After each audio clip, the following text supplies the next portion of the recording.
जय जगदंबा जय काळेश्वरी। आज आपण vegetable sandwich बनवणार आहोत, जे बनवायलाही सोपं आहे, कमी वेळात बनतं आणि जे पचनालाही उपयुक्त आहे। ब्रेडला अमूल बटर लावल्याने त्याची चव तर वाढतेच, परंतु भाज्या व हिरवी चटणीमुळे आपलं जे ब्रेड आहे ते ओलसर होत नाही। हिरवी चटणीसाठी पिन कमेंटमध्ये लिंक दिली आहे, तिथे जाऊन तुम्ही हिरवी चटणीची रेसिपी बघू शकता। इथे आपण उकडलेले बटाटे घेतले आहे, ज्याच्यामध्ये कार्बोडक्स, फायबर, पोटॅशियम असतं, ज्याच्यामुळे शरीराला ऊर्जा मिळते व पोट भरल्यासारखं वाटतं। टोमॅटोमध्ये विटॅमिन सी, अँटीऑक्सिडंट, फायबर आहे, ज्याच्यामुळे रोगप्रतिकारशक्ती वाढते।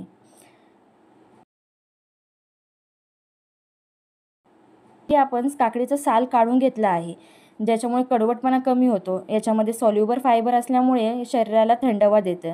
इथे आपण उकडलेले बीट घेतले आहे, ज्याच्यामध्ये लो फायबर, फॉलिक ॲसिड आहे, जे रक्तशुद्धी व हिमोग्लोबिन वाढवते। बीट आपण उकडून घेतला आहे, ज्याच्यामुळे ते सॉफ्ट बनतं आणि गोडसुद्धा लागतं।